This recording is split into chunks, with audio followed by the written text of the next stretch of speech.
Hello guys, this is your friend and we are back with a new fanfic. Which is What If Naruto Seduced Kushina, Fem-Kyuubi and Haku, the Wrathful God's Forbidden Desires Part 1.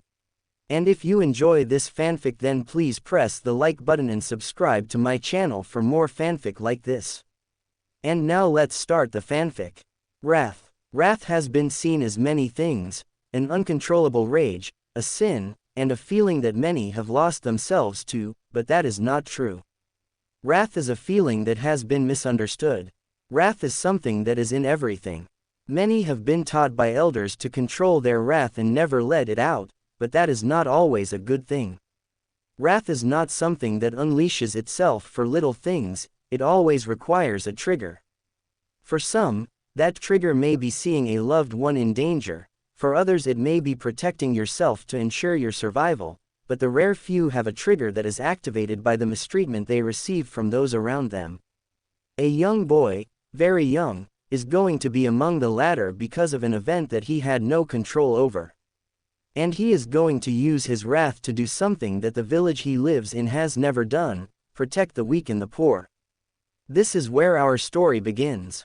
Midnight. Thunk, thunk, thunk. The sound of wood being struck hard and repeatedly by something.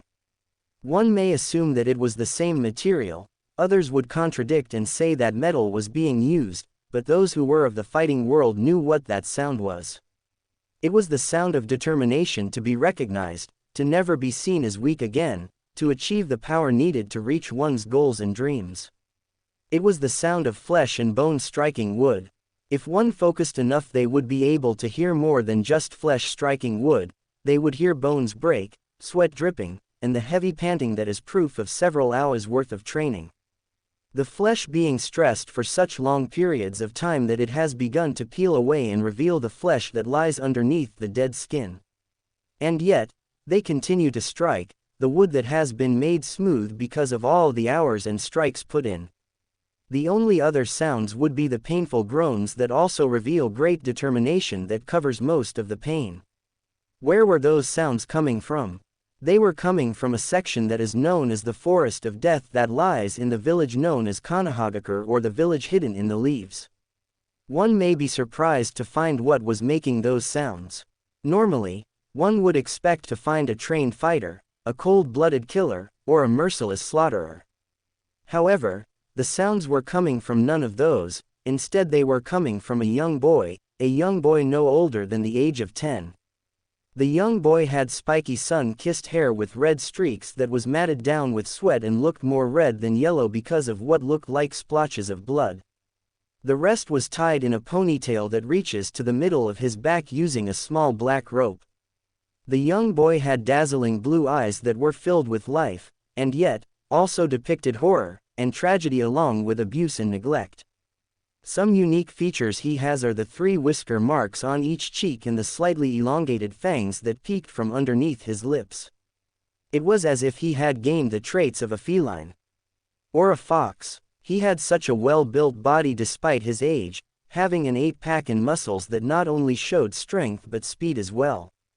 His fists were wrapped in bandages all the way to the middle of his forearm. A thick stain of blood could be seen around the knuckle region and progressively growing with each strike upon the wood. A pair of black hakama pants were what covered his body from the waist down, and the right leg of the pants were torn from the end of the shin. Wrapped around his right leg were bandages that those too had splotches of blood. Laying on the ground nearby was a black, hooded, sleeveless jacket that had red marks traveling down the back and torso, and red fur lined the hood. He was unrelenting in his continued strikes upon the massive tree that lied in the forest that had dents and cracks that revealed the power behind his strikes. His strikes seemed to hold no form but were instead a mix of fighting styles from the old times such as Muay Thai, Judo, Taekwondo, and Kyokushin karate, and many other forms of fighting, as well as the modern fighting style of the Goken. And yet, despite all of these fighting styles mixed together, he was able to incorporate these move sets to flow fluently like a stream of water. And could deal a great, if not deadly, amount of damage to an opponent. Left roundhouse kick, flying roundhouse kick, straight right, left knee strike, left cross, right knee strike, right elbow strike. Each strike incorporated with another move, and this move comes from a different fighting style. Each strike also dealt a considerable amount of damage to the trunk that was originally as thick as a grown Akamichi's arm when using their Bubenbaika no Jutsu, but now the tree looked to be straining against its own weight due to now being half as thick from all of the strikes that have been done to it. The boy could feel it. He felt as his bones were broken down and then healing back together, his flesh tearing itself apart and then stitching back together, and his wounds opening and closing back. No ordinary human should be able to do this. Even an average ninja would be unable to heal this fast, unless there was someone who was regenerating those wounds for them. Each strike brought pain and progress into his body. However, no matter what agony his body felt, no matter how many times his muscles pleaded for him to stop, he just kept on going like it was all that mattered and would go against what he stood for. He had been doing this for so long that it was as if the pain had been numbed from being registered in his brain. He had learned to endure the pain, both physically and emotionally, anyways. It was even before he had begun his training a few years past. Those memories were the fuel that fed his undying desire to get stronger and no longer be seen as weak ever again. Flashback. Waypack. The horrendous sound of flesh meeting wood in a gruesome display echoed throughout the alleyway. A sudden bone-chilling scream of an anguish-induced child followed next. It was heartbreaking to hear, but not to those who were of the cold heart. The sound continued in a horrendous unorthodox pattern, and the cries seemed to greaten with each contact. Please, no more." The whimpering was so heartbreaking to hear. It was the whimpering of a child that had gone through the inferno and back. "Ha!" chortled the brutal man holding the punishing stick, "no more. Brats like you deserve this kind of beating." With another strike, the child cried out again in pain. "Besides, a demon like you doesn't deserve pity. Go back to the hell from where you crawled from and leave the Yondaime's family alone." The noise of cries and whips echoed throughout the night, seeming to even reach the distant moon, as if begging for it to help. But not even the great ambassador of the night could provide him aid. He was left alone in the cruel pits of torment by a drunk villager. The man didn't even deserve to be called a villager. He was a sadist. Later that night, he was limping home, bleeding, with tears falling from his eyes. He could never understand why the villagers were so mean to him when he had done nothing wrong. He finally made it home, and like usual the lights were off, meaning his family was already asleep and hadn't even bothered wondering where he was. As he closed the door, however, a lamp was turned on in the living room, showing his father's neutral face staring at him with disappointment. "Do you have any idea what time it is?" his father asked him with a tone of subtle anger. "No," he whispered, his throat feeling raw from all of the previous screams of agony. "It is the middle of the night, which means your mother and sister are sleeping," his father told him with a slightly raised tone to show his anger. "Which means it is too late for you to even bother coming back to this house," his father said. "What would you do if your entering the house woke up your sister and prevented her from having the energy tomorrow for training?" I don't know," he whimpered. "Exactly. You don't know anything. Unlike your sister, you are nothing compared to her. She is the child of prophecy. She is destined to bring about peace to this world, but she cannot do that if her idiot, weakling of a brother wakes her up and prevents her from training." His father began yelling at him with rage, mentally applauding himself for activating the silencing seals in the living room beforehand. But I don't come back this late on purpose," Naruto whimpered from his father's anger. "The villagers were." "I don't care what the villagers do to you," his father interrupted. "It doesn't matter what they do to you, you are not worth anything when compared to your sister." But he tried to say. "Enough," his father shouted, "enough with these excuses. I have had enough of them." But there, he tried to say again. "Silence," his father ordered. "This will be the last night I let you come back to the house this late. From now on, if you are ever out this late again, you will need to find somewhere else to spend the night, for I will be locking the doors after a certain time." His father said, "Now go to your room and think about your actions." He stayed silent as he obeyed his father and headed to his room. Upon entering, he could see that as usual his room was barren save for a bed and dresser that held his clothes. He went to his bed not even changing and lied down to try and go to sleep, all while shedding tears. Within those tearful eyes, however, lied the fire of hate that began to burn up from each painful strike that went into him and each reminder that his family didn't care for him. These people, they were going to pay for harming the innocent and poor, they were going to pay for forgetting about him. He swore it with the life and hate boiled and raged within him. Flashback end. The mere thought about the past and his so-called family sent his blood boiling. His fists landed harder, and his rage boiled hotter. The tree he was striking on was beginning to cave deeper and had been marred with more of his blood. Then, with a mighty shout, he slammed his fist into the caved region of the tree, and it burst into splinters like a balloon. The tree was barely standing upright with the hollowed section he had created through enhancing his fist with chakra. Deadly chakra. Unlike most chakra, his was wild, untamed, ravenous, and vile. Whatever it struck, it was shown no mercy. Whatever got in its way, whether for pride, arrogance, or foolishness, it was beaten to point of near death. The tree was used for not only training, but for equipment in which the blonde had learned to craft through wit and gathered knowledge. That was the reason why it, and soon like its predecessors, it will be beaten to a pulp. BWACK. With one last solid kick, the tree was cut down.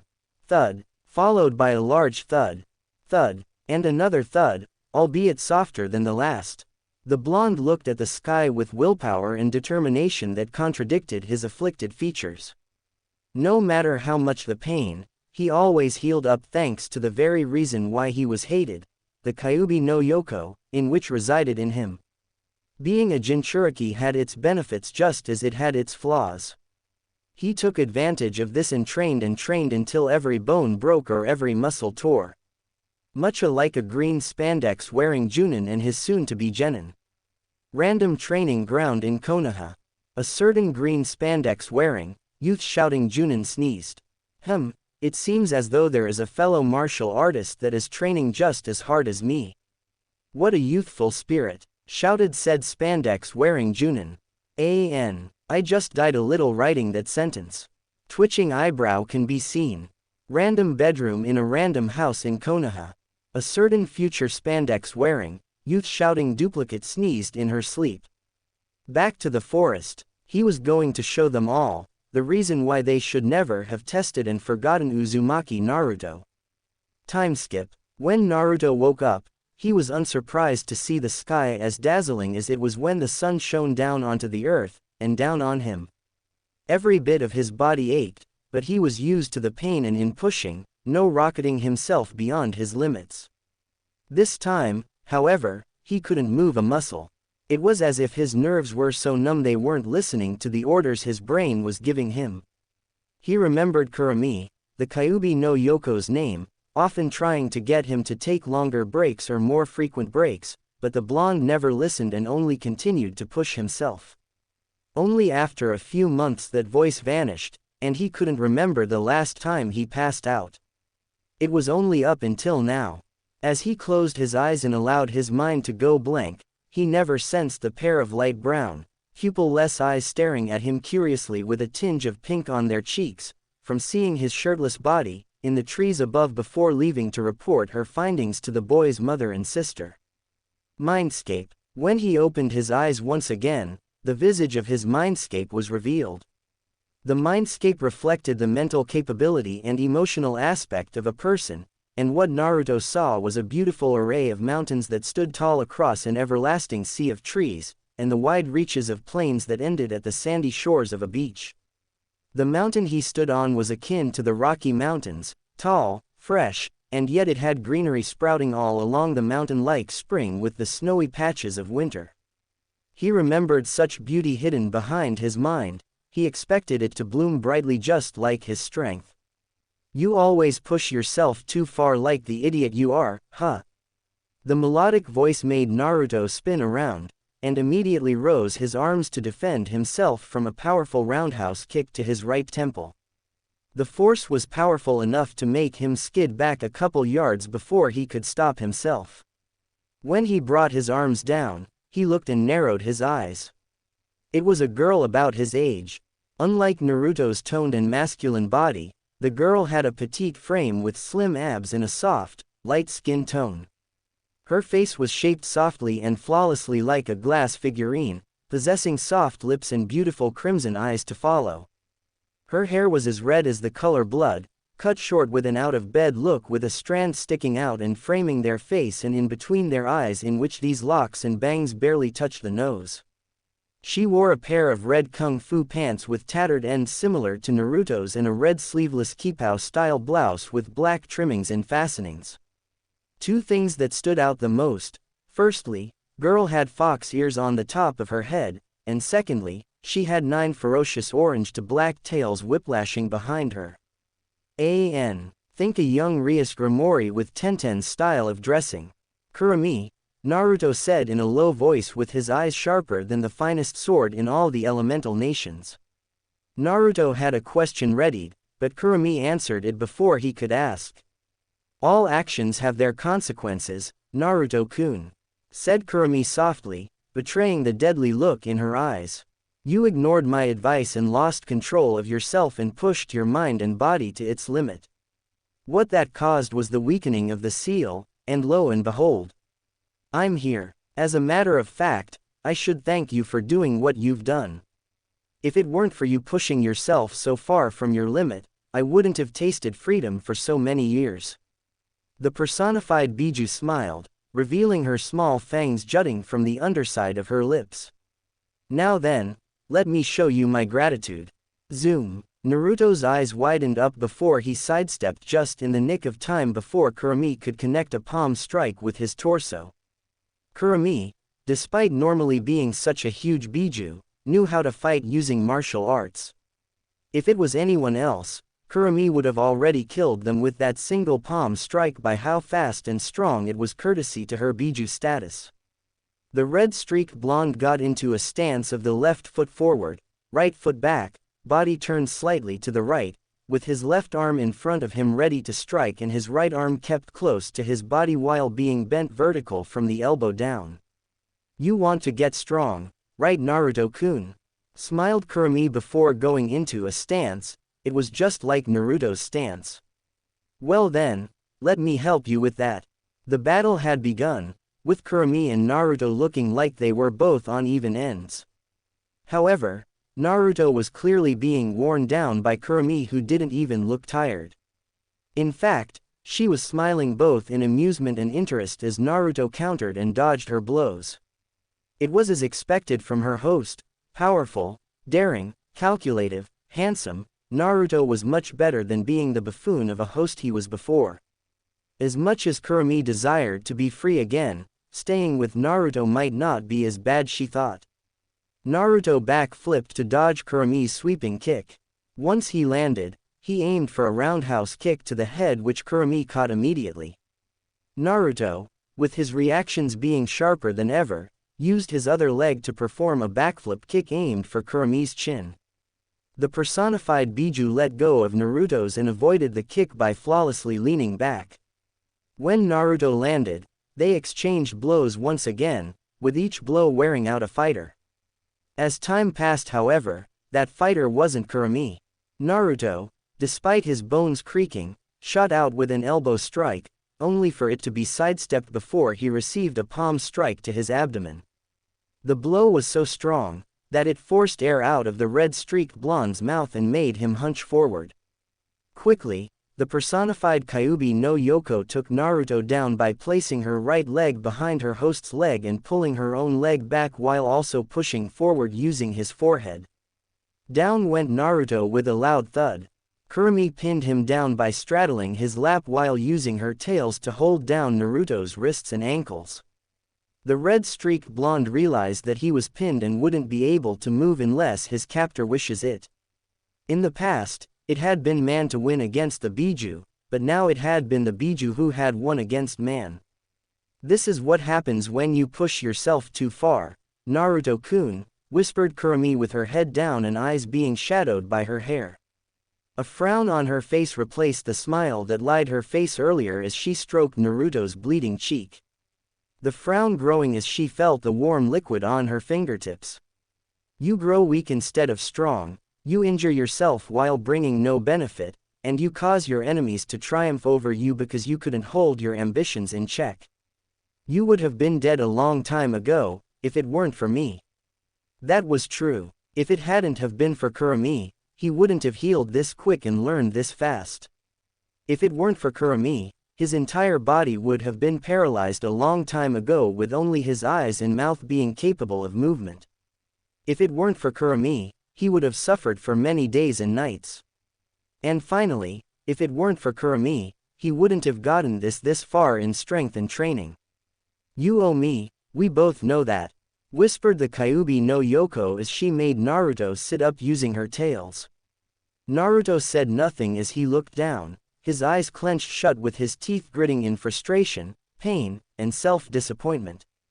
His hands were being held behind his back by Kurumi's soft tails with her tails gently swaying back forth behind her back. Naruto was not going to be a fool and attempt to struggle, for who knows what Kurumi might do. What on earth do I owe you? Asked Naruto in a silent, growl-like way as he looked up at the still frowning Biju and his eyes widened upon the sight before him. She was crying. Kurumi had finally lifted her head and she showed that her eyes were filled with tears.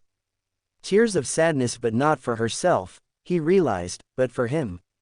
I want you to take better care of yourself, Naruto-kun, whispered Kurumi as she began to let the tears fall. I want you to take it easier after heavy amounts of training. Take days off of training to relax and recuperate. I want you to be stronger but not at the risk of killing yourself. She slowly raised her voice until she was yelling. But why do you care what I do to myself? Wondered Naruto, for he was confused. Why would the strongest of the Biju care whether he trained himself to the ground and passed out? Why would the strongest Biju care if he was doing more harm than good to himself? Isn't it obvious? Asked Kurumi rhetorically as she inched forward, slowly closing the distance between their faces. Alarms began to scream at Naruto by how close the personified Biju got.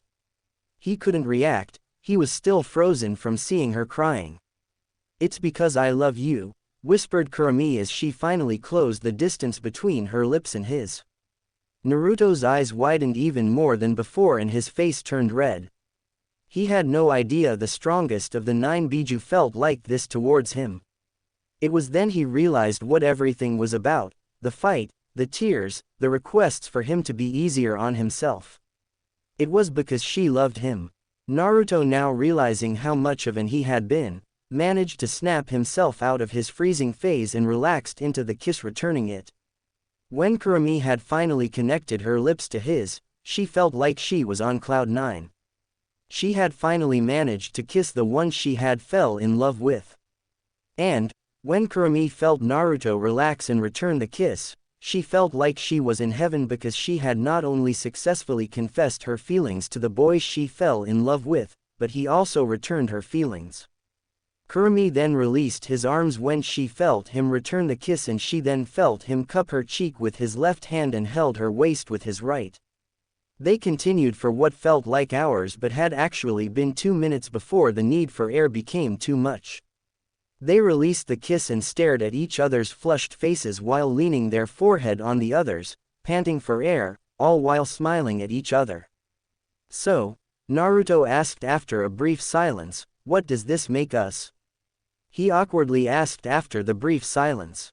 Kurumi giggled at the question. Well, most people would consider themselves a couple after something like this, she said. Naruto sighed in relief at that, as he was afraid this might have all been a prank. Well, I guess as your boyfriend, I should do a better job of taking care of myself in order to not make you worry, he said, which got the reaction of her face brightening and then squealing and pouncing on him. He stayed there on the floor, letting her hug him while constantly whispering, thank yous, at his response to her previous requests.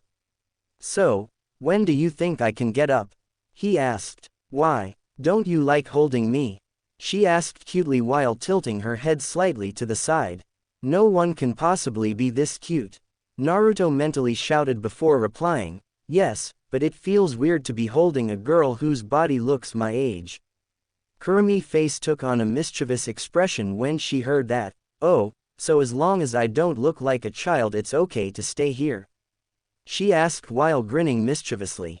He was confused by that. What do you mean? Isn't this how you naturally look? He asked, confused by what she meant by that.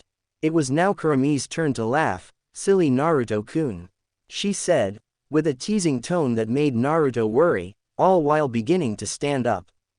You didn't honestly think this is what I really look like, did you? She asked while still grinning. Naruto didn't have time to respond because in the next second, poof. Kurumi was covered in a puff of smoke, and when it cleared, Naruto witnessed the most beautiful thing he had ever seen. Where Kurumi once stood was longer a 10-year-old looking girl. What stood there was a drop-dead gorgeous vixen. Kurumi stood there with her huge, gravity-defying double F cup and perky nipples stood proudly on her chest, blatantly for Naruto to see. Her curvy, well-built body accompanied by her plump, mouth-watering thighs. Her heart-shaped face was accompanied with pink, porcelain-like lips and beautiful, orange-red slitted eyes. She had 3 whisker marks on each cheek similar to Naruto's but being much more prominent. Her hair had grown up to her upper rear with the addition of 2 braided locks framing on either side of her face. Well, is this better Naruto-kun? She asked while leaning forward with her arms crossed underneath her bust making them look bigger than they already were. Naruto went red-faced, wide-eyed and felt his throat dry at the sight while clamping his left hand over his face to stave off the nosebleed that threatened to break through. I mean, why you? Naruto stuttered while still staring at Kurumi's body. Kurumi giggled at his reaction and decided to take pity on the poor boy before he passed out in his mind as well. Poof! In another puff of smoke, Kurumi can now be seen wearing a loose, red, kimono-style blouse with black trimmings and no sleeves, red kung fu pants with the kanji, fu, on both thighs meaning fox, and black kung fu shoes to finish. Naruto sighed in relief upon seeing this, with his cheeks still containing a tinge of red. Naruto then looked back at Kurumi with such determination that it made her blush. Well, since we are now going to be going out, how about we find a way for you to get out of my mind and into the real world?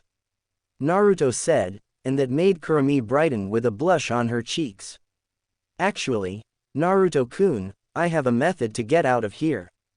Kurumi said, in a tone that, had Naruto caught, would make him extremely nervous and blush, while walking towards him. Really? That's great. What do you? Naruto began to say before he stopped and yelped in shock and surprise when Kurumi came up to him and bit his neck. Suddenly, Naruto started to black out, and the last thing he felt was heat rushing through his neck before vanishing from his mindscape. Forest of Death. When Naruto woke up, the first thing he realized was that he felt very heavy for some reason. And not from the soreness of his body. He looked down and there, lying on his torso, was Kurumi. She was holding onto him like a lifeline that would disappear if she let go. He probably would have let her hold onto him a while longer if he didn't have things to do today. Rami, he began, can you let me up? Kurumi, for her part, snuggled closer and held him even tighter, which began to cause a sense of discomfort for him. Pet me, requested Kurumi as she used one of her tails to gently grab hold of one of his arms and guide it to her head. Silently chuckling, Naruto moved his arms so that he was now petting Kurumi in between where her ears were. Kurumi began to sigh and moan in pleasure at having Naruto pet her. It almost felt as good as kissing him, almost. Which reminds her, kiss me. Upon this request, he paused in her petting and looked down at her with a raised eyebrow and a slight smirk. She felt this and looked back at him with a big smile on her face, with an expectant look in her eyes. Seeing this look, he chuckled again, then cupped her chin using between his thumb and index finger, tilted her up, and softly kissed her on the lips. which she was more than happy to return. After their kiss, she let him get up while also getting up herself. Once the red-streaked blonde got up, he began to pop and crack his bones. The way they crunched was immensely satisfying as it briefly and quickly took away all of the stress from the previous day's workout. When Naruto cracked his neck to the side, he remembered when Kurumi bit him on his neck. He instinctively touched his neck and found the bite mark. When he found the mark, he instinctively began to rub it, which got a chuckle out of Kurumi. "Kurumi," Naruto began. Kurumi answered, showing he had her attention. "Why exactly did you bite me?" Naruto asked. "To get out of the seal, silly." Kurumi answered with a childlike innocence that seemed to add to her appeal. "I know that, but if what's simply pushing your chakra through, then you could have simply held onto me and done it like that," Naruto said, still confused on the need for the bite. "Oh," Kurumi exclaimed in understanding of what he was asking, "well, that's easy. I marked you as my mate," she replied again with childlike innocence. Naruto whirled around in surprise. "Mate?" Naruto exclaimed. "Well, yeah, foxes don't having boyfriends and girlfriends. We have mates," Kurumi explained, giggling at his surprised, wide-eyed expression. "Doesn't that basically mean we're married now?" Naruto asked, now beginning to calm down. "Yup," exclaimed Kurumi, "but we're not officially married until you mark me too," Kurumi further explained, while turning around and walking as if conducting a lecture. Naruto raised an eyebrow and smirked at this information. "Really?" Naruto asked, beginning to come up behind Kurumi without her knowledge. "Yup, and that is done by you biting my neck as well. But don't worry, I don't expect you to do that right now," Kurumi continued explaining until she turned around and bite. Naruto surprised her by biting her neck as well, by using his elongated fangs that he got by channeling chakra into them. "Oh," Kurumi moaned in surprise and pleasure at the feeling of Naruto biting her neck. Once Naruto let go, he grinned at her with his signature fox grin. "Well," Naruto exclaimed, "looks like we are now officially married." Kurumi could only blush at this, so shocked by the turn of events. While Naruto looked around for his jacket that was somewhere in the area, Kurumi was having some thoughts about this turn of events. Did he just, and then he just grinned like it was something simple and easy. I want him bad, and with mating season coming soon, I'll most likely drain him dry unless I get some relief before mating season." As Kurumi thought the last part, she turned to look at Naruto, who had finally found his jacket and currently dusting it off. "He better give me some relief even if we don't go all the way, or else I'll jump him and have my way with him." While this was happening, neither Naruto nor Kurumi had any knowledge of a creature watching the two. This creature looked like a spider, but not just any old spider. This spider looked to be made of gold while looking mechanical instead of organic. It had 8 blue eyes that looked on in curiosity. Its body seemed to have a flowing wind design. It seemed to be looking at both Kurumi and Naruto, but if one paid attention, they would see it as solely staring at Naruto. Interesting. It spoke while still staring at Naruto and recognizing the energy that he seemed to give off. Could it be? Meanwhile at the Uzumaki household, while Naruto was going through his ordeal with Kurumi in the Forest of Death, the owner of the light brown, pupil-less eyes was currently making her way through the grounds of the Uzumaki compound in a hurry in order to report her findings to her teacher. Eventually, she found her teacher in the backyard of the main house training her daughter in the way of the sword. There stood Kushina Uzumaki, mother to Naruto and Naruko Uzumaki, ex-Jinchuriki of the Kyuubi no Yoko, and ex-wife of Minato Namikaze, the Yondaime Hokage. She had fair skin, violet eyes, and the common red hair of the Uzumaki clan. She had a feminine build with curves in the right places. This is evident by her thin waist, wide birthing hips, and her F-cup. Her red hair, normally, reached down to her ankles with shoulder-length strands framing her face, all held with a black clip. Currently, however, She had her hair tied in a high ponytail using black-colored rope, similar to Naruto, with the shoulder-length strands of hair still there. She was currently wearing black shinobi sandals, black form-fitting pants, with her ninja pouches on her left thigh and behind her right hip. She had on the standard Konoha Junin flak jacket, while underneath, she had a black short-sleeved shirt, that was over a black mesh shirt. On her right arm were the two headbands for Konoha and Uzushiogakure that she normally wears. All of this shows that she's back on active duty of being a Konoha ninja. Currently, Kushina was training Naruto in her homeland's sword style, the Whirlpool style, and was having great success. Naruto took to the sword just like her mother, and Kushina couldn't be any prouder. But then, while she was taking pride in her daughter, she remembered that she still did not know where her son was ever since she left Minato in the Namikaze estate. Flashback. The very same night that Naruto was told he will be locked out from now on, his mother, Kushina, had heard him come in and went to go see why he had come back so late. But then she heard her husband Minato talking and yelling at Naruto, and she was distraught at what she heard. She has always thought that family comes before anything, and when she met Minato, she had thought she found someone who she could be happy with and have a family with. But when she heard all of what was said, she quickly and quietly went back to bed, and pretended to be asleep when her husband came into the room. She heard grumbling in disdain about how Naruto was a weakling and would never amount to his younger sister Naruko, who was a couple minutes younger than Naruto. She couldn't believe that the man she had fell in love with could be so heartless to her child. And to say they will have to find shelter outside if they couldn't get home quick enough was appalling to her. The next morning, she went to Naruto's room, to talk to him and make sure he was okay, but when she got there, she was so frightened by what she found, she began to tear up. The room was barren, the dresser had been emptied and the window was open with the curtain flowing due to the gentle breeze that was let in through the window. When she saw this, she screamed. This got the attention of her daughter and husband. They both went to see what was wrong, and when they saw why she screamed and was currently crying, they each had different reactions. Naruko began to cry alongside Kushina while holding her. Minato, however, gained a neutral expression, believing that now that the weakling has left, he can better train the child of prophecy. He thought everything was going his way until Kushina stood up and glared at him with tear-filled eyes.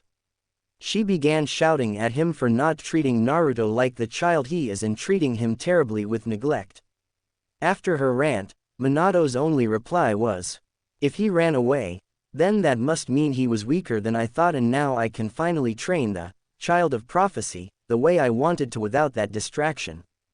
When Kushina heard this, she was livid. She told Minato that she would never let him train her daughter. And when he tried to argue that she couldn't do that because she was his wife and Naruko is his daughter as well, Kushina had finally had it. She let Minato know that she had heard all that he had told Naruto the previous night and that she was disgusted in who he had become, and that she would be leaving him with Naruko to the Uzumaki compound where they will live, and when they find Naruto, they will welcome him with open arms whether he is weaker than Naruko or not. Minato was frozen stiff in shock. He couldn't believe this. His wife, the mother of his children, had just said she would be leaving him all because he wouldn't take care of a weakling.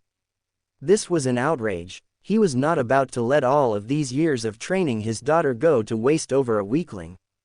As he was stuck in his thoughts, Kushina and Naruko packed up their belongings and were out the door.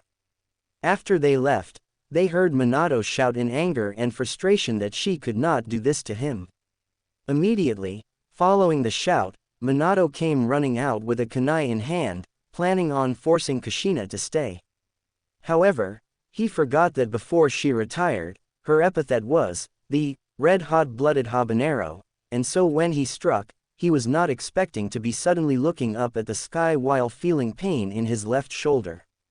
It took Minato a total of 2 seconds to realize what had happened.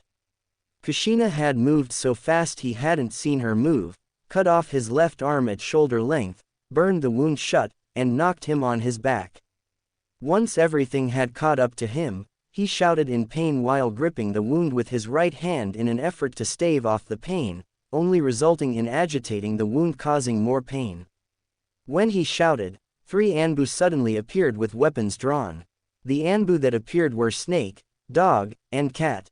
Snake had violet, pineapple-shaped hair and the snake mask on their face, Dog had gravity-defying white hair and the dog mask on, and finally, Cat had long, straight, purple hair.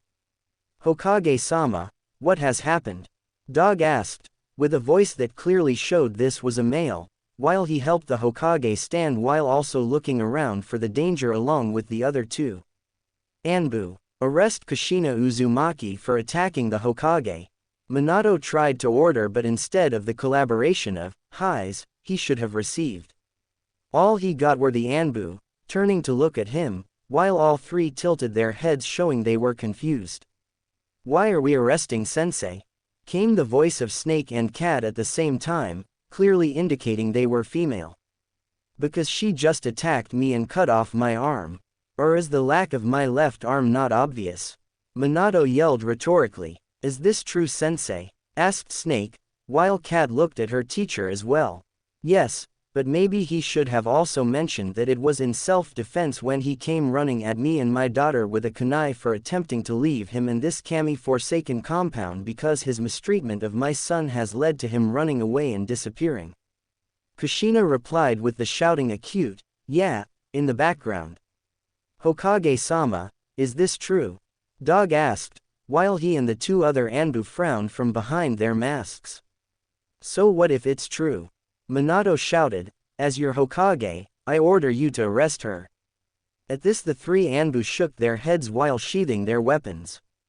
Dog replied, "I'm sorry Hokage-sama, but unless she attacked you first, then we cannot do anything about what has happened to you other than take you to the hospital."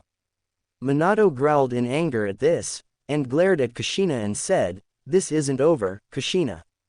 I will have my child of prophecy, and no one will get in my way."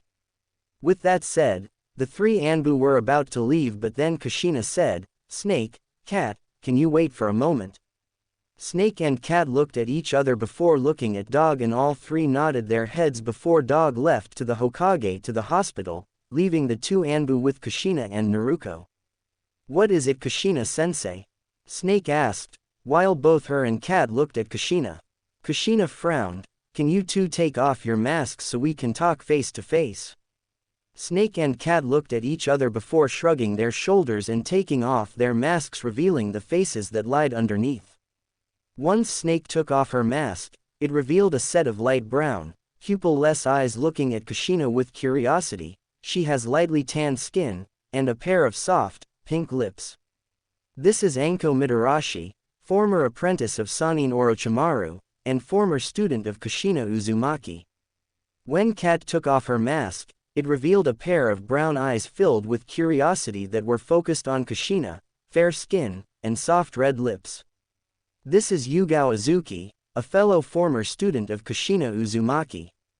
"So, what can we help you with?" asked Yugao, as she was curious because normally Kushina would talk to them and ignore them leaving their masks on. This could only mean she was serious and needed a personal favor. "I need both of you to help me find my son, Naruto," begged Kushina, with eyes filled with tears and motherly love while on her knees. "I will pay you and anyone you get to help you. Just please help me find my son." Anko and Yugao were surprised. They, in all the time they knew Kushina, had never seen her on her knees or crying for that matter. And the tone that she was speaking to them with was so heart-wrenching that they felt they were about to begin tearing up. They both moved to Kushina and held her, comforting her, with Naruto coming over to help comfort her mother as well. "Don't worry about money, Kushina-sensei," said Anko, "we will find him for you and make sure you are reunited with him." "Yeah," agreed Yugao softly, "we'll find him and bring him back to you."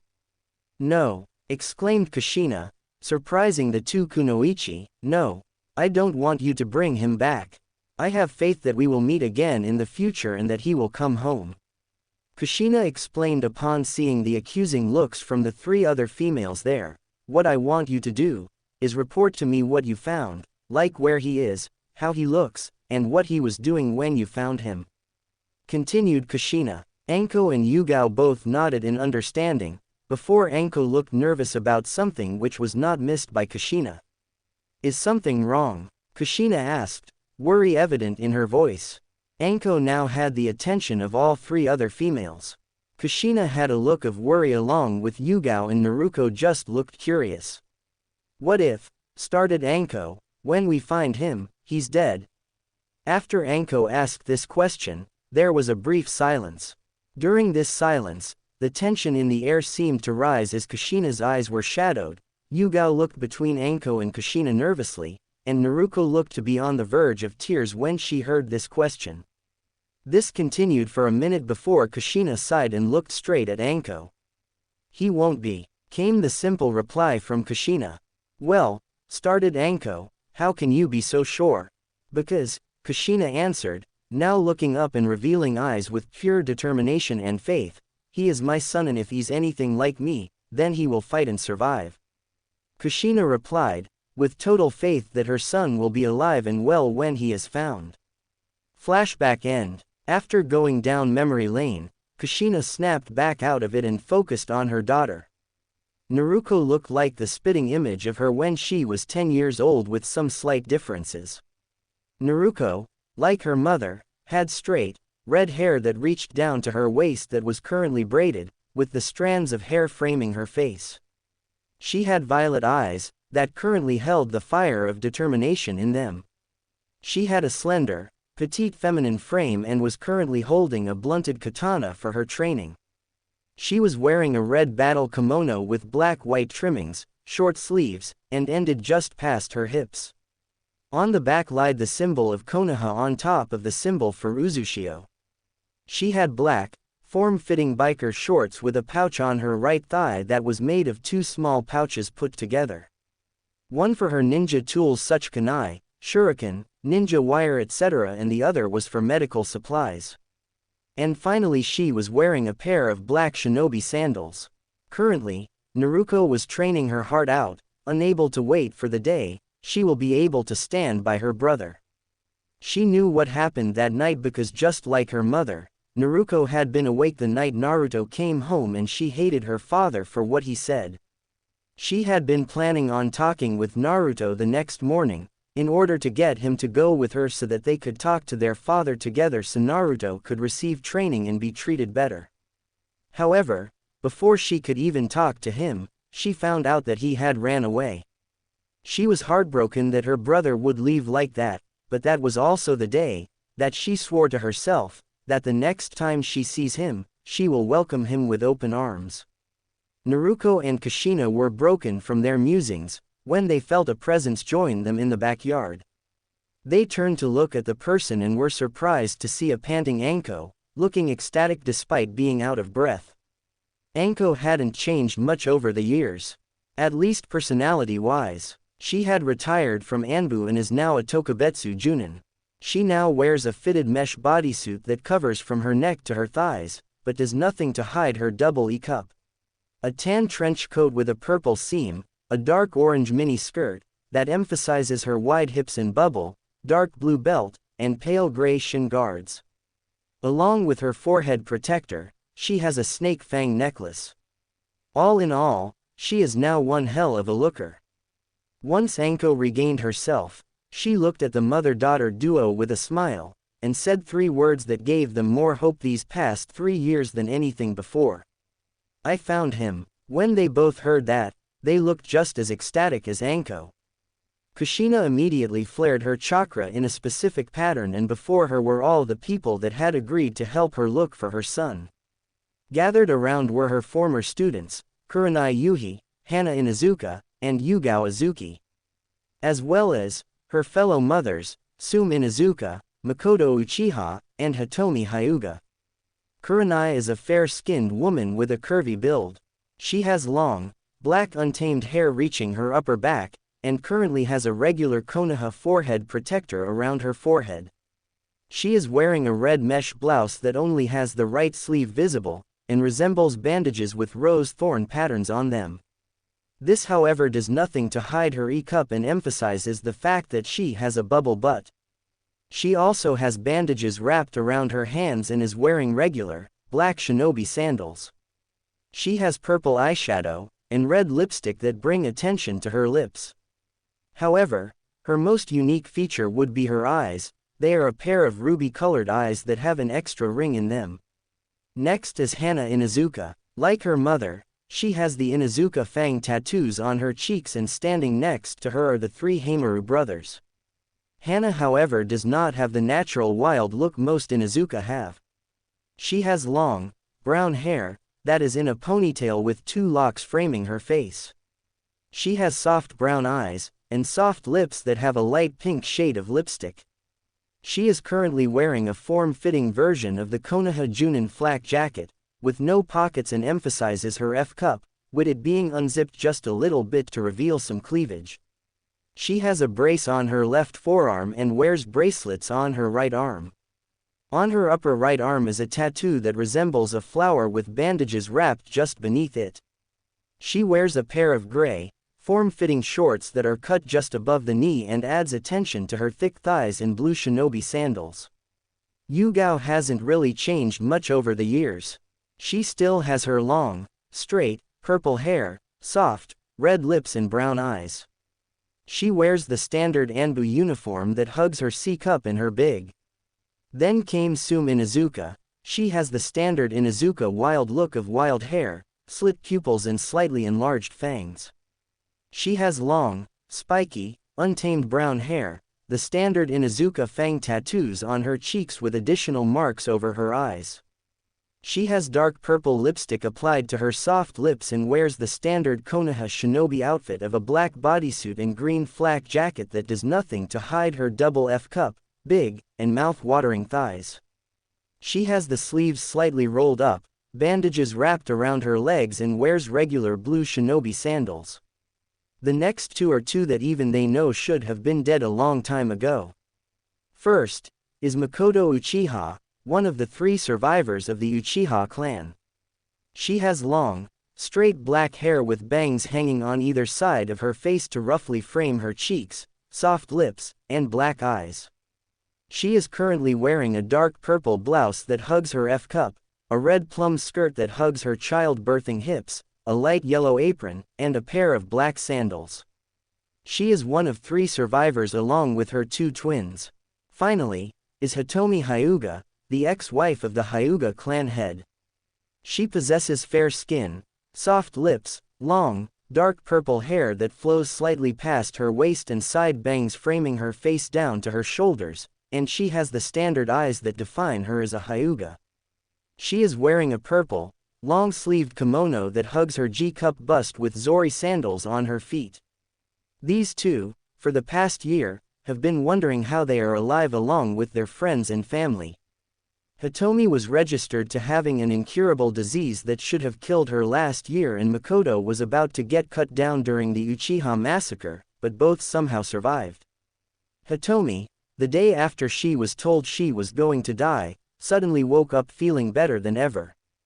As for Makoto, during the Uchiha massacre, where her eldest son, Itachi Uchiha, slaughtered their entire clan, she was about to be struck down, when suddenly she found herself in the training grounds of her clan's compound. Both were confused about the sequence of events but had thanked their lucky stars that they could continue raising their children. What happened? Is everything all right? Came the rapid release of questions from Makoto. Yes, everything is all right. In fact, everything is better than all right, replied Kushina. This received confused looks. So, why did you call us? Came Sume's question to the situation. The others agreed with Sume's question as they were just as confused, until Kushina looked at Anko with an expectant look. Anko found him, came the simple response. Upon hearing this, all the women focused on Anko, who was looking like she was ready to burst out with excitement. Really? The women exclaimed. Anko nodded her head with a big smile on her lips and said, "Yeah, I found him," came her response before she remembered how she found the target of their searches and blushed. Something that was not missed by anyone. "Anko, how is Naruto?" Kushina questioned, eyes narrowed with suspicion. Well, came the nervous reply, with Anko scratching the back of her head, he is doing fine if that is what you're asking. In fact, according to the fallen tree that lied on the ground nearby this morning, I would say he did some seriously heavy amounts of training last. For several hours by the looks of it. Upon hearing he was all right, all of the women sighed in relief that he was doing all right. However, their interests were piqued upon hearing that Naruto had been training. He was training? Sume asked with very clear interest. Anko nodded her head and replied, yup. From what I saw, he was using a tree and had completely cut it down. Hitomi was the next to reply, cutting down a tree during training isn't that hard to do. What weapon did he use? However, the answer she got was something that none of them were expecting, especially not Kushina and Naruto. He didn't use a weapon from what I saw, and this wasn't just any old tree. What kind of tree was it? Asked Kurenai, now curious about the boys' training method along with Sume, Kushina, and the rest of the women there. Anko's answer surprised them all and filled Kushina with pride. It was one of the oldest, thickest, hardest trees in the Forest of Death. Upon hearing this, all of the women were amazed, because those trees could even handle the blast from an explosive note and keep standing with only a minor chip of bark as damage. While they were all amazed by this feat, Hana then remembered something. Hey, Anko. Anko and the rest looked at Hana, wondering what she was thinking. Yeah. Why were you blushing when you remembered that you found him? Silence.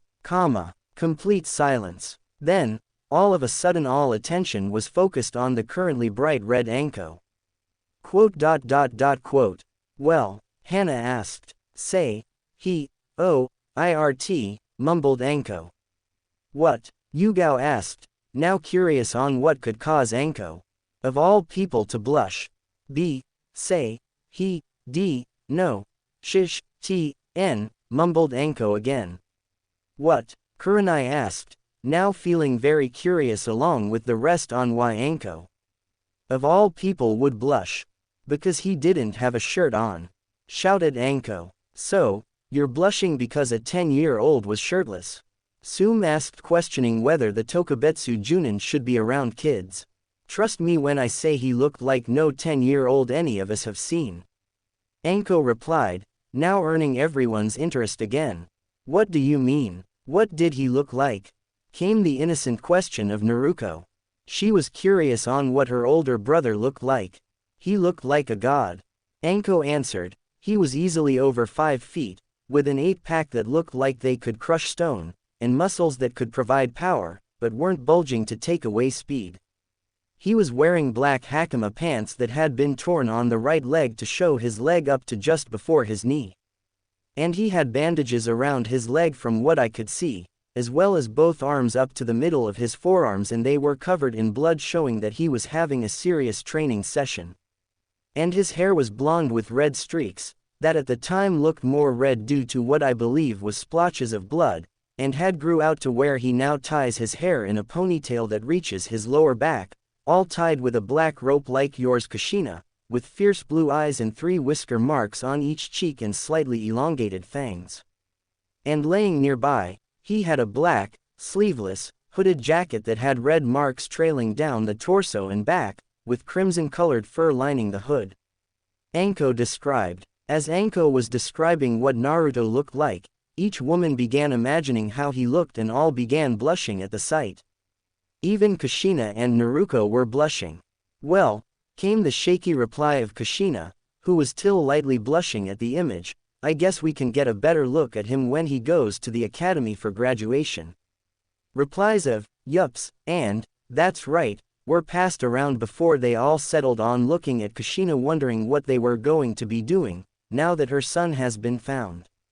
Kushina, realizing what they were wondering, began to think, before coming up with an answer, why don't we all train together and we train our daughters together so that they can hopefully make a good impression on Naruto when we see him at the academy graduation. Everyone agreed wholeheartedly, and began to make plans for the future to come. Over the past 6 years, Naruto has made tremendous progress. He is currently sleeping in his new home deep in the forest of death that is currently hidden, along with his presence and chakra, all thanks to Kurumi. What? When you're sealed inside of Kushina Uzumaki, whose husband was Minato Namikaze, and both were seal masters, you're bound to learn a couple of things. Anyways, Naruto can currently be seen sleeping, and he has most certainly grown up. Naruto is now a little over 6 feet tall, currently the second tallest person in Konoha, just under Ibiki. He now has a crazy strong 12-pack, muscular arms and legs that provide both power and speed. Think Apachai build from Kenichi. The mightiest disciple. For reference, he has naturally tan skin, showing all the time he puts into training. His hair still reaches down to his lower back and is still tied in a ponytail with black rope. He has 3 whisker marks on each cheek that have mostly faded over time. Naruto-kun, it's time to get up. You don't want to be late for graduation. Came the sound of a voice from outside his door. Upon hearing this, Naruto began to stir. He sat up and yawned, showing his still longer than normal canines. He scratched the back of his head before he opened his eyes to reveal the dazzling blue eyes that are filled with determination, life, and such an immense love, that one would become lost staring into them for too long. "All right, I'm up," Naruto said. "Okay, and when you're done, breakfast is ready," the voice replied with a chipper tone. "All right," Naruto replied. Naruto got up and opened the door to head to the bathroom to shower and brush his teeth. Once that was done, he went back to his room and proceeded in getting ready and gather his clothes. He went down the stairs and was greeted to the sight of his mate, Kurumi, cooking some eggs for breakfast. Kurumi hadn't changed over the years and was still the lovable, flirtatious vixen that he remembered. "Good morning, Kurumi," Naruto said with a smile. "Good morning, Naruto-kun, I'm just finishing the eggs, then breakfast will be ready," Kurumi replied without turning around. "Focused on cooking the eggs. All right, that's fine," Naruto said while taking a seat. After breakfast, Kurumi tilted her head to the side and asked, "So, are you ready for today?" "Absolutely," Naruto exclaimed, 100% confident that he will pass the test. "All right, that's what I like to hear from my mate," exclaimed Kurumi, while her tail swayed excitedly, showing her excitement. "Well," Naruto began, as he began standing up, "I'll let you know how everything goes later." "All right," Kurumi replied, "make sure to kick plenty of out there today." Naruto simply chuckled at Kurumi's antics, while waving back at her. Time skip. At the academy, parents could be seen everywhere waiting excitedly for when their children come out with their headbands showing they passed and are now ninja. One small group, however, was more than just mothers. This group was made up of Kushina Uzumaki, Sume Inuzuka, Makoto Uchiha, Hitomi Hyuga, Hana Inuzuka, Kurenai Yuhi, Yugao Azuki, and Anko Mitarashi. They were waiting for their children or sister or students depending on who you asked. While they were waiting, they were talking about who would graduate and be on what team. "So, who else do you think will pass?" Anko asked, as she had complete faith that Naruto and the rest would pass. "The Aburame and Nara for sure," came the reply of Kurenai. "Both will no doubt pass all 3 parts due to being trained in their respective clan jutsu and the academy jutsu. The Akamichi and the Yamanaka will no doubt pass as well," Hana added. "That is very true, and that Haruno girl will pass, but that will mostly be due to her book smarts than the actually kunai, shuriken and taijutsu segments. She has, after all, only recently gotten out of her fangirl phase," added Sume, acknowledging the former fangirl. The rest agreed with their assessments before realizing that the area was quiet and that all of the adults in the area were looking in a direction. The women with blushes and lust in their eyes and the males with envy. When they all turned to the direction, the group also began to blush at the sight before them. Walking to the entrance of the school was a 16-year-old boy. They were 6 feet and 3 inches, making them the second tallest person in Konoha. They wore black hakama pants with red flames designed on the bottom of the legs, all held with a gold-colored rope. Tied around their waist was a black jacket with gold trimmings. On their clearly muscular torso was an open, black, sleeveless vest that had gold trimmings. He also has bandages wrapped around his arms from his forearms to his hands, and instead of shoes he wore bandages wrapped around from his feet to his shins. He had blonde spiky hair with red streaks, all tied in a ponytail with a black rope and reach his lower back with several bangs framing his face. He had dazzling blue eyes like sapphires that radiated confidence and determination. A calm smile that told everyone he had confidence in himself. And a unique feature were the 3 whisker marks that lies on both cheeks. Think Natsu's vest from Fairy Tail Season 1, Asura's pants from the video game, Asura's Wrath, Apachai's style of wrappings from Kenichi, the Mightiest Disciple, and his hairstyle looks like bands from 7 Deadly Sins but is not blue. Upon seeing the whisker marks, the Kushina's group froze in shock at realizing who this red-streaked blonde god was. Naruto. The group exclaimed mentally so as to not draw attention to themselves. Naruto made his way to the academy doors and went inside. While Naruto went inside, the group were having thoughts about the Naruto they just saw. Oh my god, my baby boy has gotten so big and handsome, thought Kushina with pride and a blush, surprised at her son's growth, and he looks so strong too. How much of my son's life have I missed? Kushina thought, feeling sad at the last part. Oh my, that was Naruto. Damn, he doesn't look anything like when I saw him when he was younger or in the forest. Thought Anko, surprised by how much Naruto changed from when she would rescue him from the villagers and when she saw him in the forest 6 years ago. I wonder how big he down there. Anko thought pervertedly with a blush. Geez. What did that kid eat for breakfast for all these years? Rocks, mentally exclaimed Sume, and that was Naruto. Damn, and that feeling when he passed by felt like that of grade A alpha material. Sume thought with a blush when she focused on when he passed by. Wait, what's that feeling? Sume began thinking as she looked down and realized she was wet. What the hell, I'm wet by him just passing by.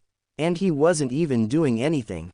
Realized Sume with her blush getting darker, once she saw she had a darker spot by her nether regions. Wait, how's Hana? Sume thought worriedly before looking at her daughter and saw the state she was in. Currently, Hana had a massive blush on her face and had fallen to her knees, quivering at the feeling of such a strong alpha passing by, while still staring at the academy doors with dazed eyes. Holy! Exclaimed Sume in surprise at realizing that her daughter had just entered pseudo heat by Naruto just passing by. I have to take her home so she can get a hold of herself, or else she may just jump his bones when we all go talk to him. Sume planned, before looking down at herself again and thinking, me too actually. While Sume was planning on handling her daughter and herself, Hana was going through her own issues. Alpha must mate with Alpha. Hana thought robotically, wait. What am I thinking? I can't just mate him. Even though he has such big muscles, and such perfect abs, and that strong alpha aura, Hana thought, before realizing she was getting deeper into her lust.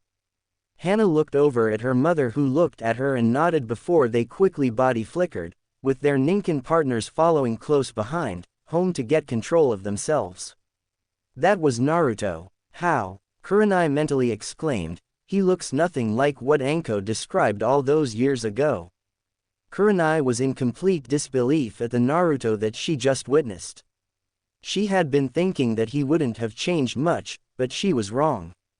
He's so tall, and those arms, they look strong enough to break rocks. Kurenai exclaimed in her head, before suddenly, I want to eat off those abs. Her thoughts took a turn to the gutter and she began blushing brightly at the memory of his abs.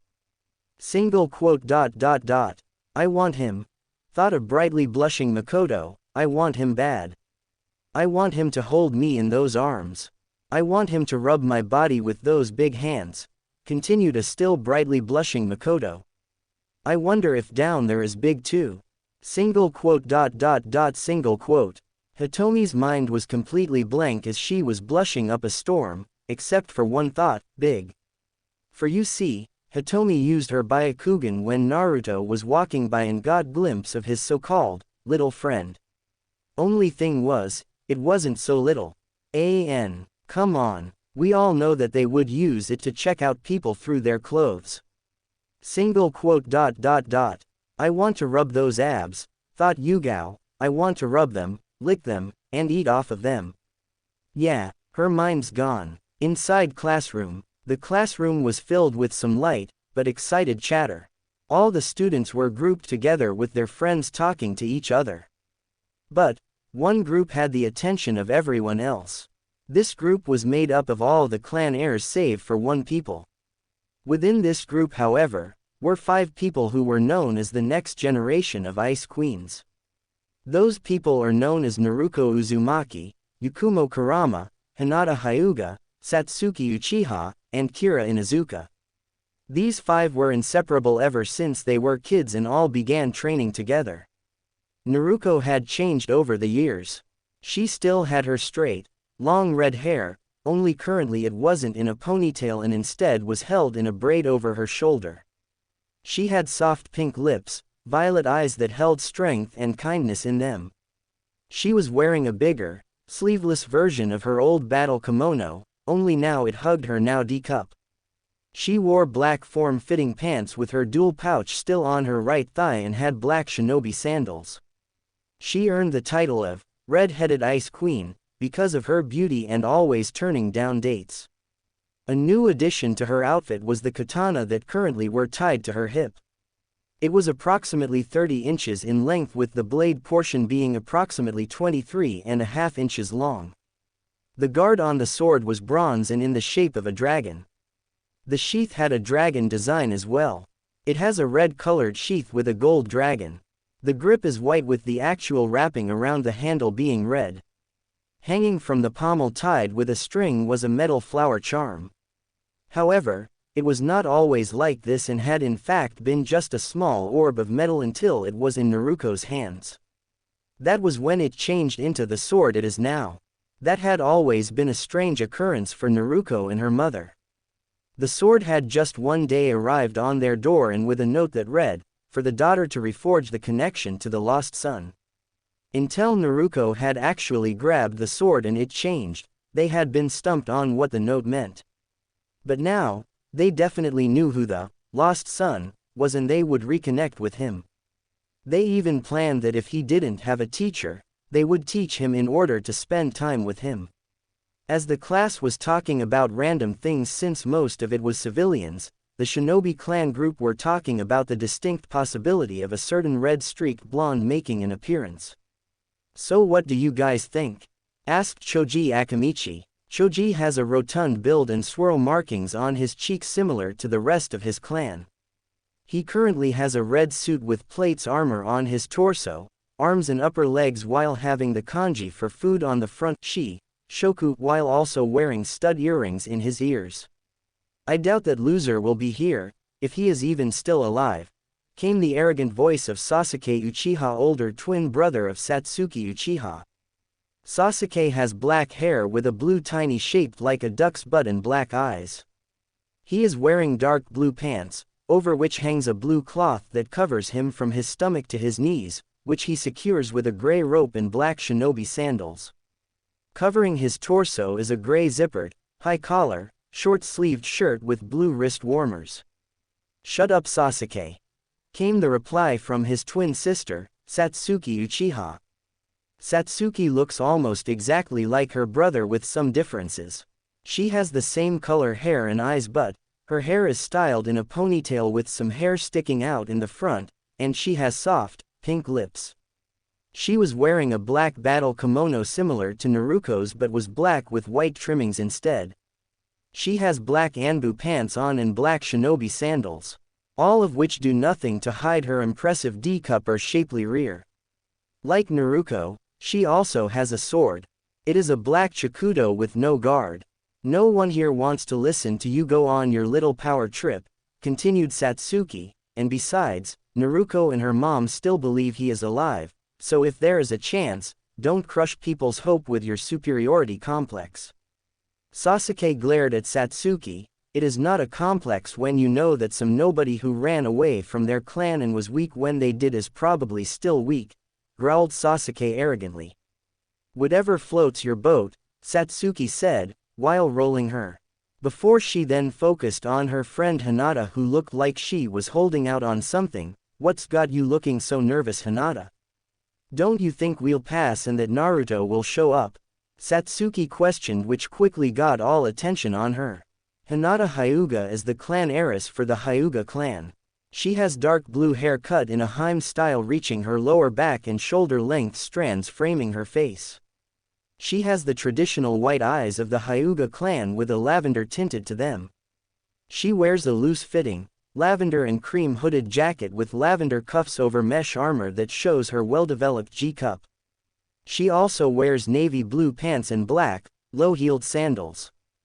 Hinata, upon noticing all attention was on her, from her group, blushed red. Well, I know Naruto is alive because he helped me out a few years ago and I saw him leave the V village then come back again during the past 6 years. Hinata said, thinking about the time they were kids and he protected her from the bullies, whilst only slightly stuttering. Quote. What? The group exclaimed somewhat quietly so as to not draw attention to themselves and leave the other conversations alone. What do you mean he left the village and came back? Asked Kira Inuzuka and Ino Yamanaka at the same time. Kira Inuzuka was the clan heiress of the Inuzuka clan only because her sister didn't want to. She has the traditional wild Inuzuka look with wild hair and slit pupils and the traditional fang tattoos on each cheek. She has thick brown hair that goes down to her upper rear, enlarged canines that jut out slightly from underneath her lips. She wears a zipped-up, hooded, sleeveless tan coat with dark brown fur lining the hood that hugs her D-cup. Black fingerless gloves that have dark brown fur also lining the wrist. Black shinobi sandals, and black, form-fitting short shorts with her ninja pouch behind her waist under her coat, and sitting next to her is her Ninken partner Akamaru, who is a big white furred dog. For image of Kiba look up, Naruto Kiba genderbend, and look for the image that has a green background with white hearts and says, Kiba, in a red heart and, Shino in a green heart, and that is the version I am using. Ino Yamanaka is the clan heiress of the Yamanaka clan. She has fair skin, light blue-green eyes, and platinum blonde hair that she wears in a ponytail that goes down to her waist and has bangs that cover the right half of her face with a red clip. She wears a short, sleeveless purple shirt that exposes her midriff and hugs her E-cup. She wears a purple skirt and mesh armor on her thighs, elbows and knees, with black shinobi sandals and stud earrings. Just look up her regular Shippuden outfit along with everyone else with some minor changes due to timing. I mean, he left the village 3 years ago, and he came back last week. Hinata said, so that's what you meant, said Naruto, and you say he came back last week. Hinata nodded her head before suddenly blushing bright red. Regular Hinata level blush minus the fainting, that will come later. Why are you blushing, Hinata? Asked Sakura. Sakura Haruno is the daughter of a civilian councilman, however, she, along with her mother, don't share her father's views on Naruto and her family. Sakura has fair skin, short pink hair held with a white ribbon, and emerald green eyes. She wears a red sleeveless red top with white seam, that hugs against her E-cup bust. Black gloves, gray elbow protectors, low heel, knee-high boots, and black shorts that hug her impressive as underneath a short gray apron skirt. Well, stuttered Hinata, when I saw him coming back to the V village, he was wrapped in bandages, but he looked so tall and muscular. Hinata stuttered all while looking like her head was about to burst from all of the blood being pumped to it. Seriously? Yakumo asked incredulously. I mean, I know it's been years since you saw him and most of us don't know him except for old pictures, but I don't think he could change that much, said Yakumo. Before anyone could reply, Iruka Yumino walked in, and everyone quieted down. Well, it's nice to see I don't have to say anything to get you brats to shut up anymore. Uruka said while having a teasing smile which made everyone lightly blush in embarrassment. Now, before we begin, I want to introduce a student who has been away for the past several years training and has come back today. Everyone began wondering and whispering with their neighbor on who this mysterious person was, until Uruka raised his hand and everyone stopped and paid attention. Now, I know you're all curious about who this person is, so I will just let him in now, alright? Said Uruka, before he went to open the door. Once the door was opened, they all saw who it was, and the girls began blushing, and drooling with hearts in their eyes, while the guys all glared with jealousy about the red-streaked blonde that just walked in. He went to the front of the class and said with a calm smile, "Hello, everyone. My name is Naruto Uzumaki and I am going to be graduating with all of you." Before anyone could react, Naruto was tackled into a hug by a certain redhead. "It's you. It's really you," cried Naruto all while still hugging her older brother who now towered over her and the rest of the class. This scene of the red-headed Ice Queen, hugging and crying over a stranger, shocked everyone and caused all the guys to get even more jealous at the fact that she was displaying affection to person. Naruto for his part was surprised at this reaction before he suddenly looked confused. He started awkwardly, "Who are you?" He asked, curious of who this redhead was and awkwardly because of the sudden display of affection. Remember he was 7 when he left, and is now 16 and has not seen his sister since then. Naruto eeked, before she hurriedly let go while blushing. This caused further shock at the redhead blushing and making such a cute sound. Naruto calmed herself and stood up straight while looking him in the eyes with a smile and said, "It's me, Naruto. Your little sister." Naruto looked confused for a brief second, which made Naruto sad, before realization struck his features and he got a big, grinning smile on his face, one that made Naruto slightly worry, before giving her a big hug, lifting her off the ground. All while shouting, "Little tomato. All of you know that if Naruto had a little sister with red hair, he would do something stupid like that." This further shocked everyone because of two things. First, he called her tomato, which no one can do without being sent to the hospital. And second, all Naruto did was blush before she began to lightly beat on his head with her cheeks puffed while shouting, "Mo, I've told you before to not call me that." Think the reaction a chibi anime character gets when they puff their cheeks and begin flailing their arms. All Naruto did was laugh with while putting her down, so now she could only beat his chest because of the height difference. Which she now realized, feels very firm and her face was now the same color as her hair. Everyone was slack-jawed at the interaction between the two siblings, all except for the group of clan heirs and heiresses and civilian councilwoman daughter. They looked on with smiles for their friend except for two people, but both for different reasons. Shino Aburame was being his normal, expressionless self, like all Aburame, which is why he isn't smiling but he is happy for his friend. Shino is like all Aburame and show no emotion. He has bushy brown hair, narrow eyes, and is the second tallest of his class now that Naruto has arrived. He wears dark sunglasses, a sea-green jacket with a high upturned collar that hangs down to his knees, with a hood that obscures his face even more. And he has a satchel on his back. Sasuke, however, was instead sneering at Naruto for taking the attention of the girl who he believed belonged to him because she could give him strong children for the future. I know I am doing a lot of these author notes, but come on.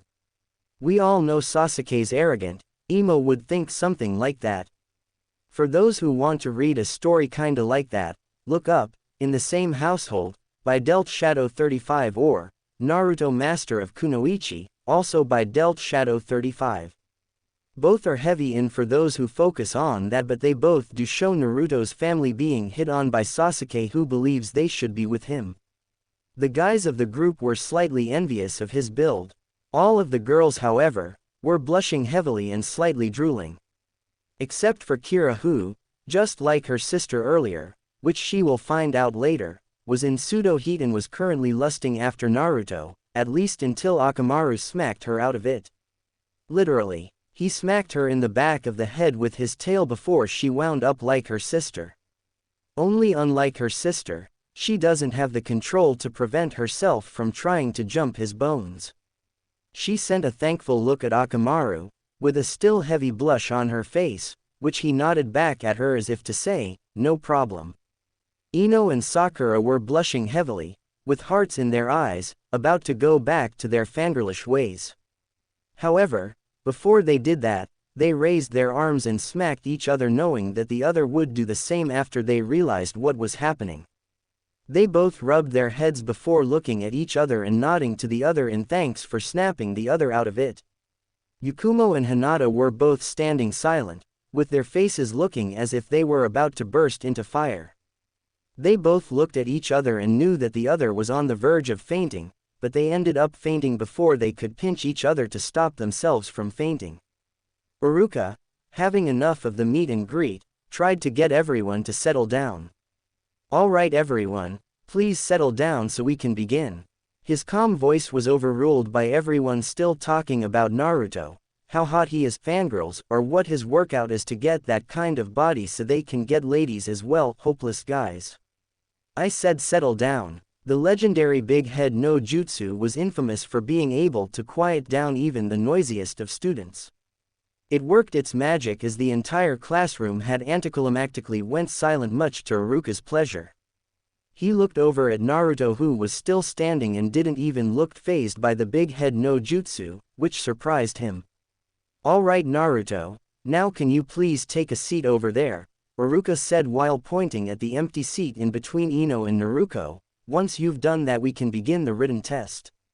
Naruto calmly nodded his head before walking over to the seat and sat down. He looked over at Naruto and gave her an encouraging smile that said, "Good luck," while nodding his head before doing the same to Ino.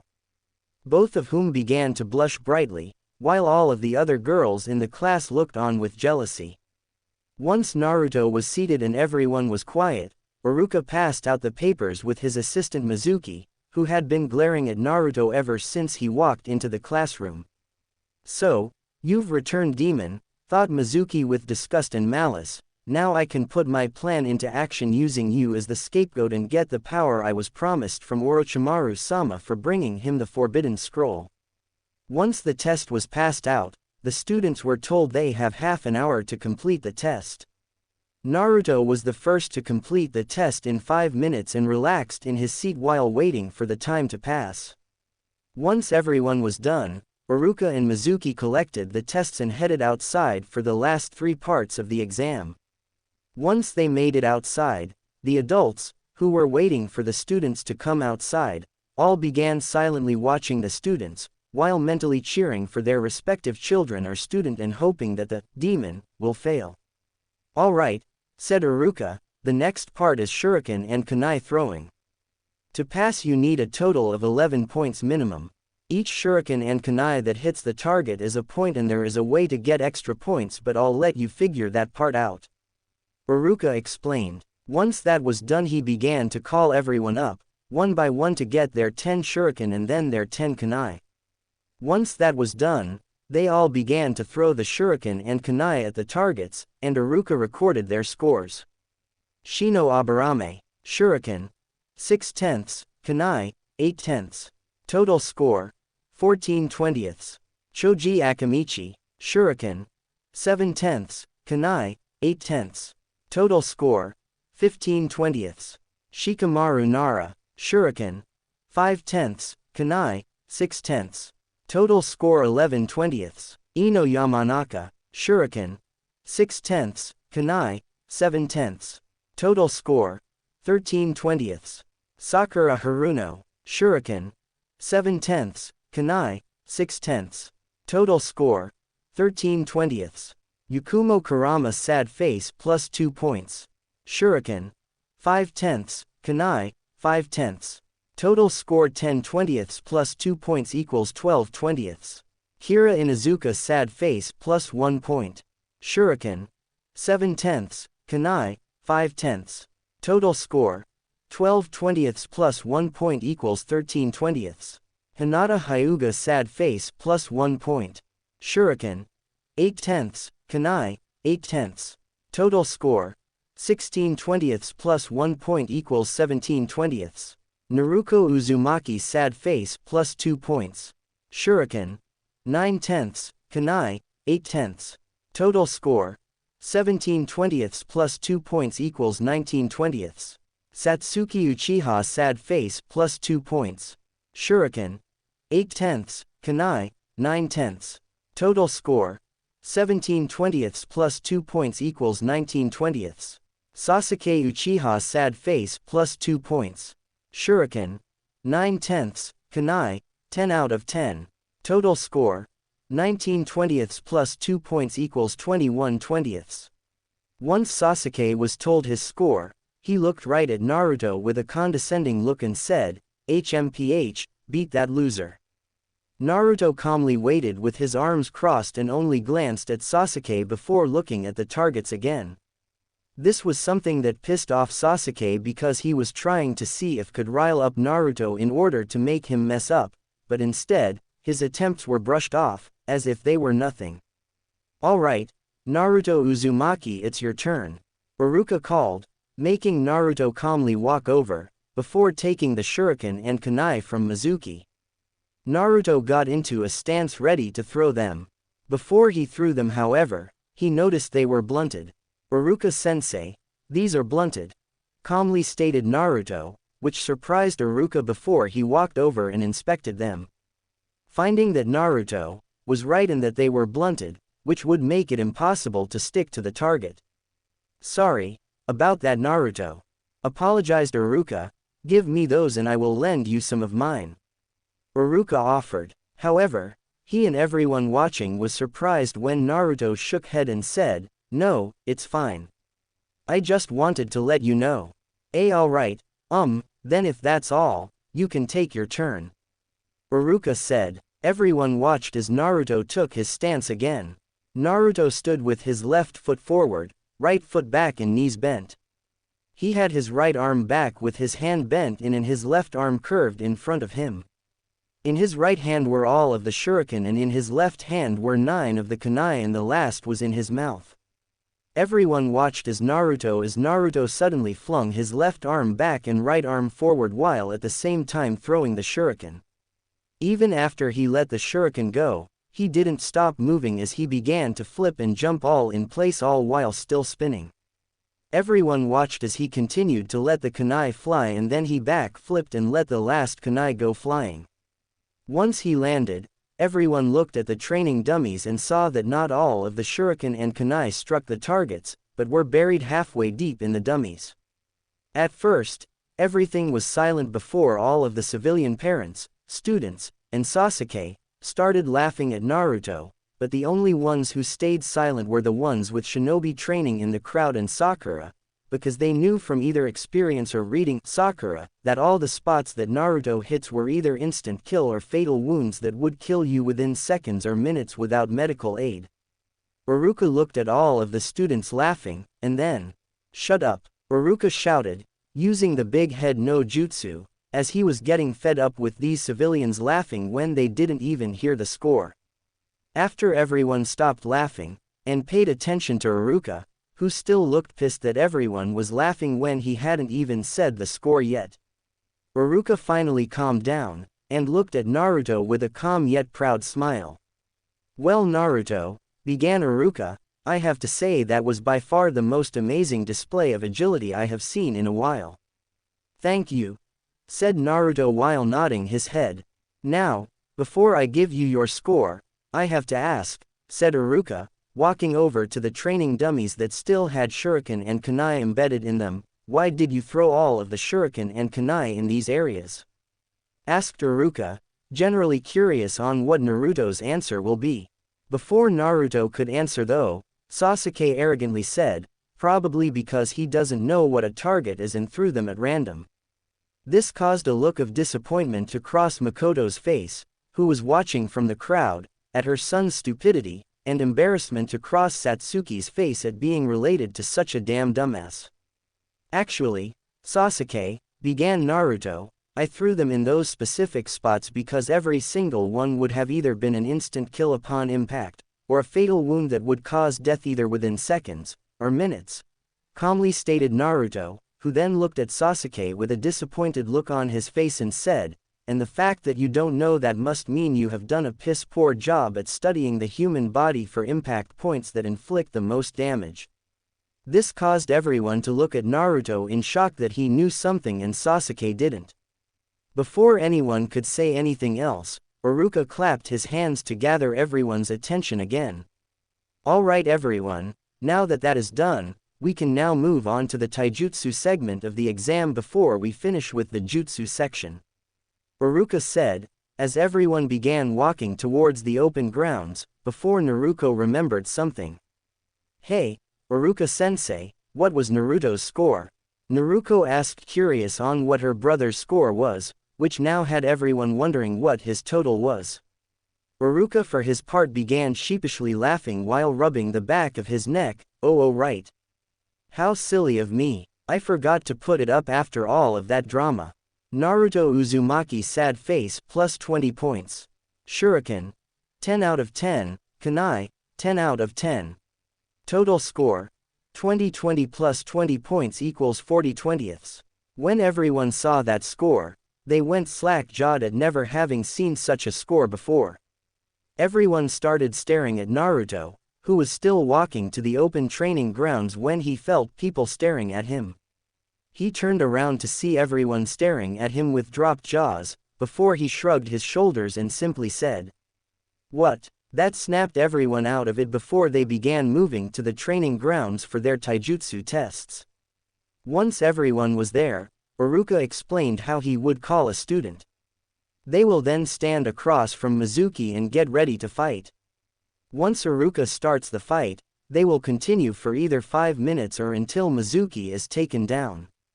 After the rules were explained, Mizuki went to his spot and waited for everyone to be called. As everyone was called up, they began their fights. The civilian students barely passed the 5 mark, whereas, the clan heirs and heiresses, along with Sakura, were able to knock down Mizuki. Then before anyone knew it, the only ones left were the Uchiha twins and the 2 Uzumaki children. Alright, next is Satsuki Uchiha, stated Iruka.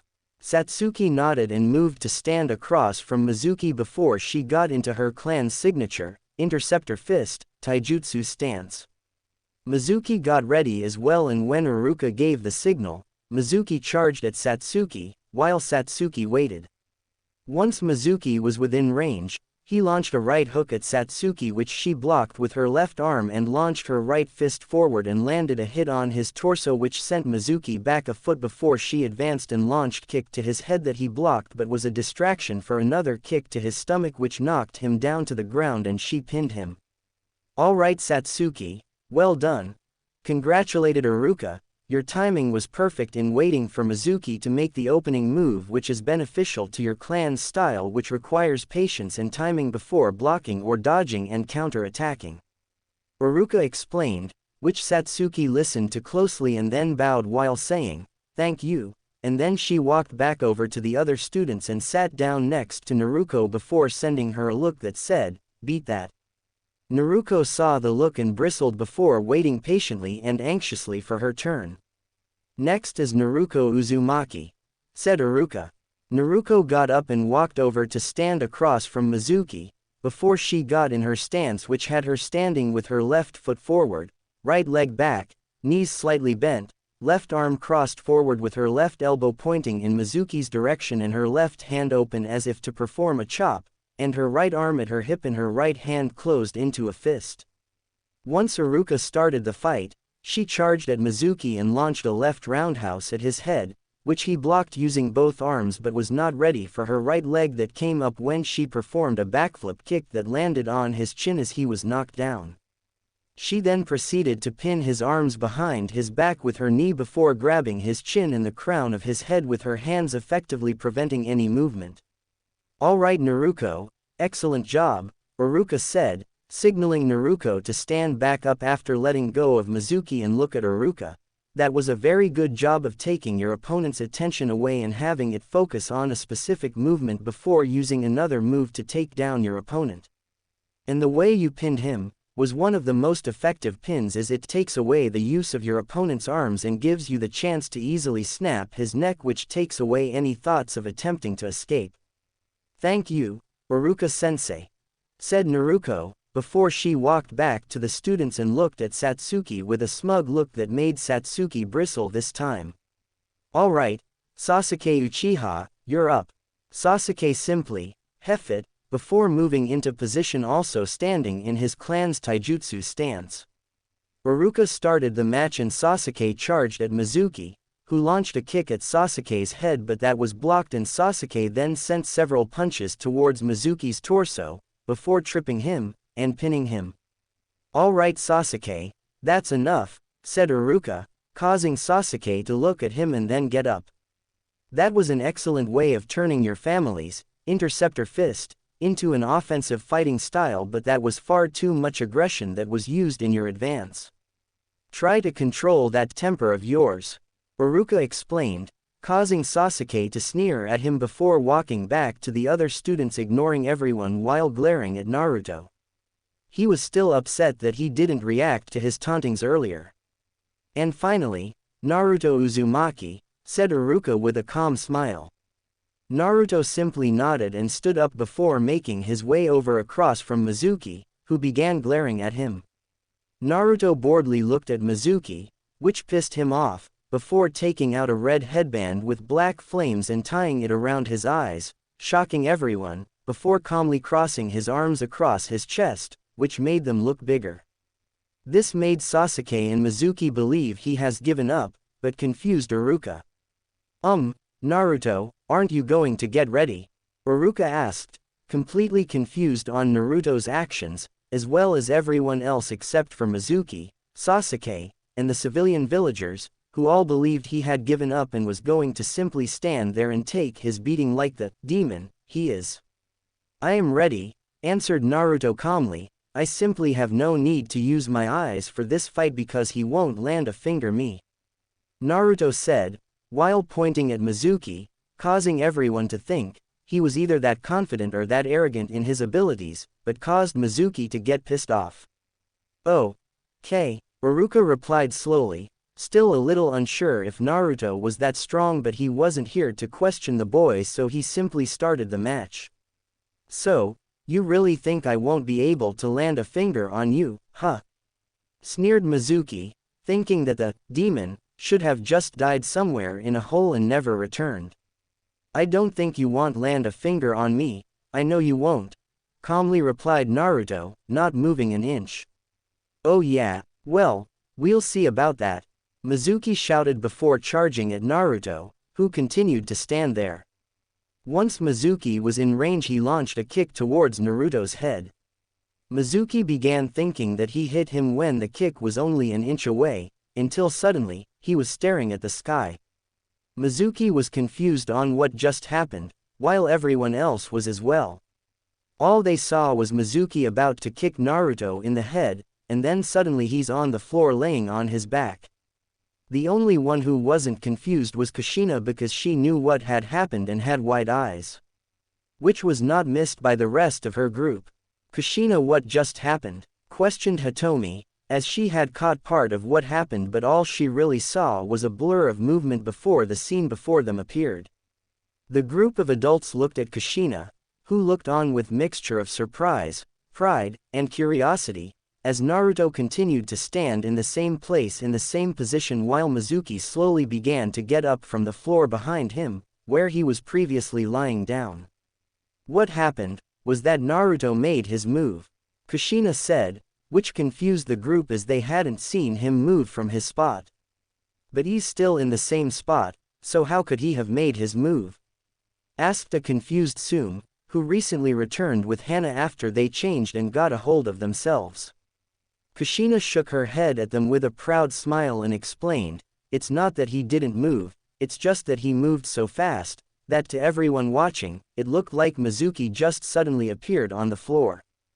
Kushina explained, being the only one to be able to move that fast other than Naruto himself, making the group's eyes widen at that. Flashback to moments ago. Sensing Mizuki's foot about to hit him, Naruto smoothly raised his arm, grabbed Mizuki's ankle and flipped him over his shoulder to the ground without moving from his spot. Flashback end. How is he able to move that fast though? Sume asked the question that was on all of their minds. Kushina then looked deep in thought while still looking at Naruto, who still had not moved from his spot or changed his stance. The only way I know of to get that fast is to go through years of intense gravity training, but even then, it's not something that a regular teenager can attempt with being destroyed by the training. Kushina said, momentarily forgetting that Naruto was not a regular teenager. What about the fox? Hitomi asked, reminded the group, who all then went wide-eyed at that information. Sume was the first to react. You're right. With the fox being sealed inside of him, giving him its regenerative properties, and his crazy stamina, he would be able to adjust to any training given within in a few hours and at most a few days. Sume said, realizing that Naruto would be able to withstand the great amounts of pressure and weight needed to get the training done and still be alive and well. Back with Naruto. Naruto still stood in his spot waiting for Mizuki to get up and try to attack him again. Mizuki got up and glared at Naruto for the embarrassment he is going through. What did you do? Shouted Mizuki, wondering what Naruto did so he could get his power, with Sasuke listening closely, wondering the same thing for the same reason. Answering calmly, Naruto said, I just moved and flipped you over my shoulder when you attacked and were within my range. Mizuki got mad thinking Naruto was making fun of him, and shouted, lies. You never moved. Of course I did, Naruto calmly replied, I just moved so fast that you didn't register what happened. I can move slower if you want so that Iruka can see that I am using taijutsu and so that you can't complain that I am cheating. This pissed off Mizuki thinking that Naruto was making fun of him, and this caused him to start attacking at a random and wild pace. All the while, everyone saw that Naruto was only dodging and redirecting the attacks, which surprised everyone at the level of skill that he was using. While this was going on, the rest of the group, that will later be known as the Rookie 12, were watching with amazed expressions, except for Shino for obvious reasons, and Sasuke, who was glaring at Naruto while trying to memorize his moves and techniques, but they were too random and erratic to be copied. Naruto, who had finally had enough, decided to end the fight in the easiest way possible for him that would still provide power. Naruto reared his right hand over his left shoulder and backhanded Mizuki across the grounds and straight into the wall of the academy, where only the bottom half of Mizuki could be seen with the random twitching of his legs, showing that he was knocked out. The adults and shinobi stared in amazement and shock at the level of strength needed to accomplish such a feat. The students were looking on with the same reactions, with Sasuke looking on in jealousy at the strength and power that Naruto had. Holy shit, he just gave Mizuki the godly bitch slap, one of the male students exclaimed in shock.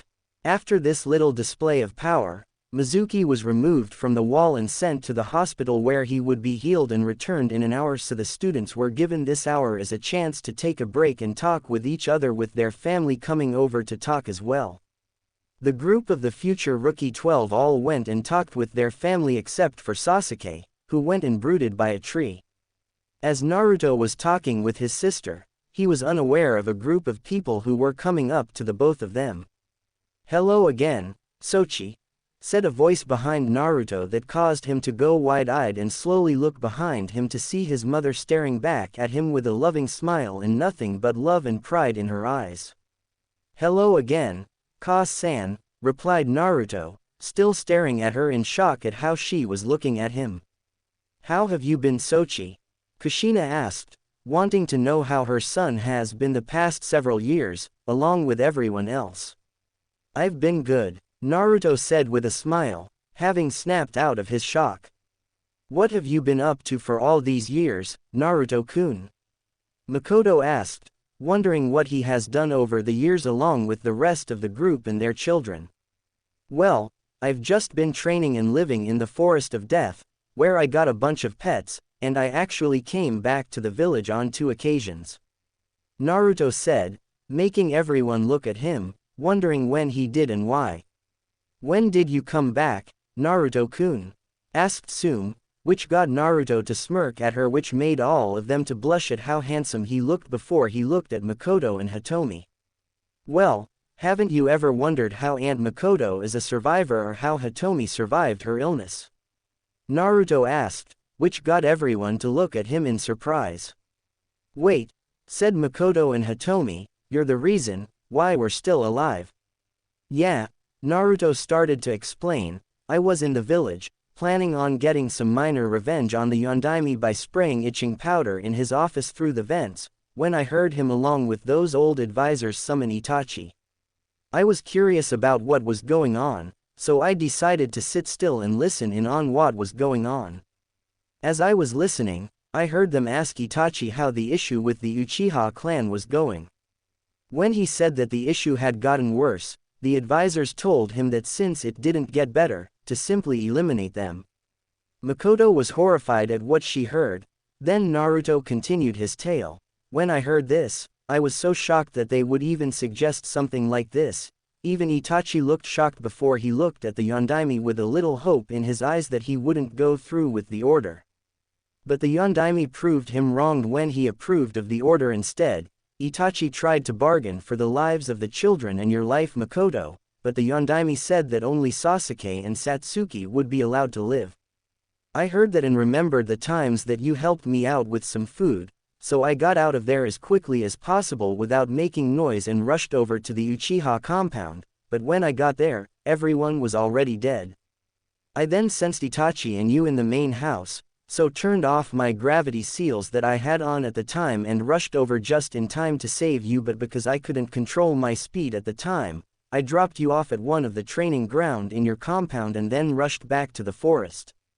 Naruto finished, getting a surprised and grateful look from Makoto, who smiled at him, which he replied back to with a smile of his own.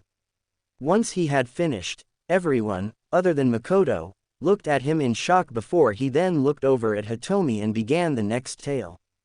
The second time I came back to village, I had actually been traveling kinda close to the Hyuga compound, when I overheard one of those pompous windbags your clan call elders talking about how you've been a threat to their ways and how after tonight the poison would take effect and make it seem like your heart had simply stopped in your sleep. Hitomi was shocked at hearing how the clan elders of her clan would try and plan this. Hearing this, I snuck into your clan compound, into the elders' rooms, looking for what the poison was, when I found that it was a plant that makes your body grow weaker when continuously taken in small amounts over the years. I then went back to the forest and gathered all of the plants I knew that when taken by themselves did nothing, but when mixed together they become an amazing medicine that can expel almost any abnormal effects within your body. Naruto finished his tale, getting amazed looks from everyone at his level of plant knowledge.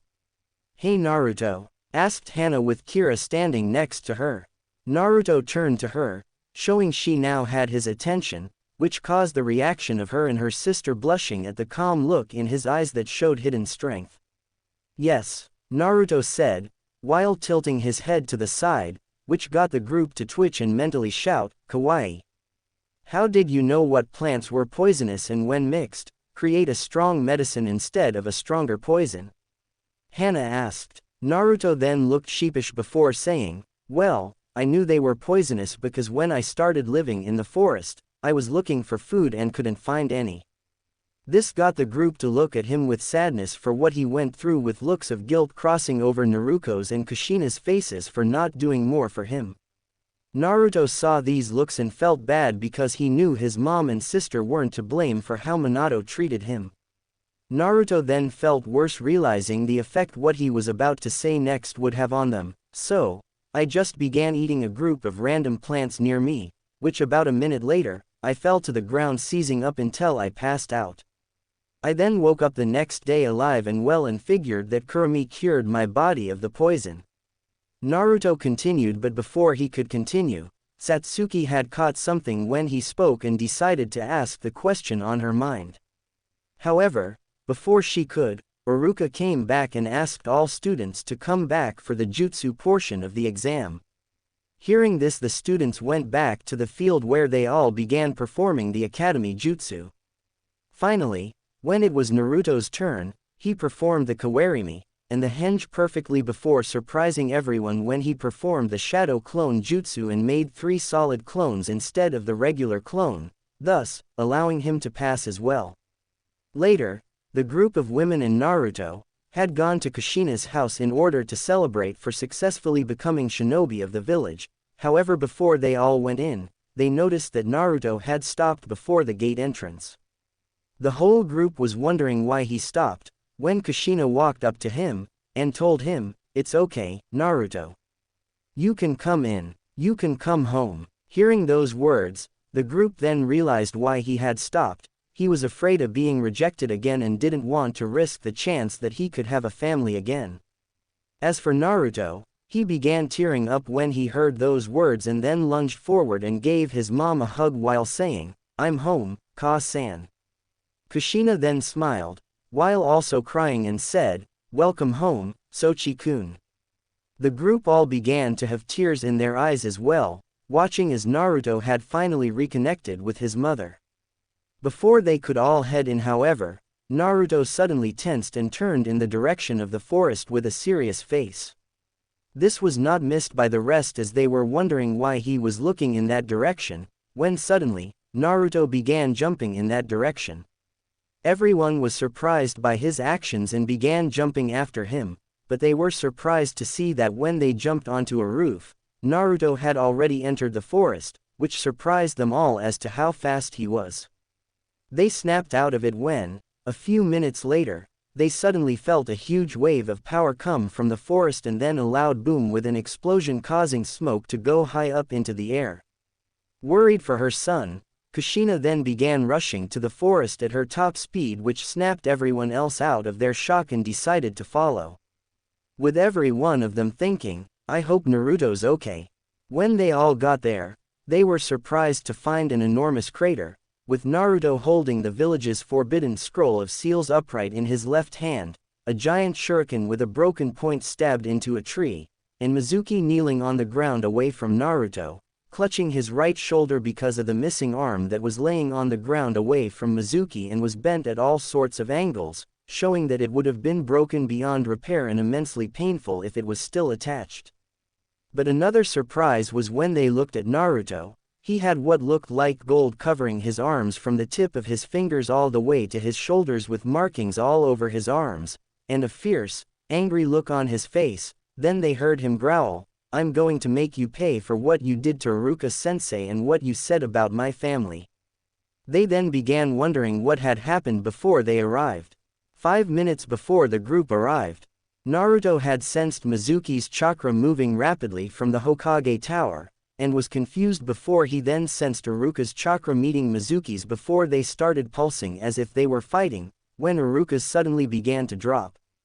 This had alarmed him and he decided to see what happened, so he moved at high speeds across the village into the forest and found Iruka. He was shocked to see Iruka laying on the ground in a small puddle of blood, with a giant shuriken sticking out of his back. Naruto rushed over and checked to see if he was still alive and was relieved that he was. Naruto removed the shuriken from Iruka's back and then used a minor healing jutsu to stop the bleeding.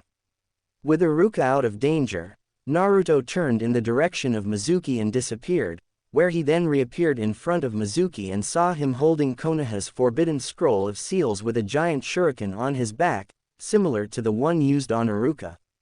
Mizuki was surprised to see Naruto appear in front of him so suddenly, but then, what luck! I get to steal the village scroll and kill the demon brat.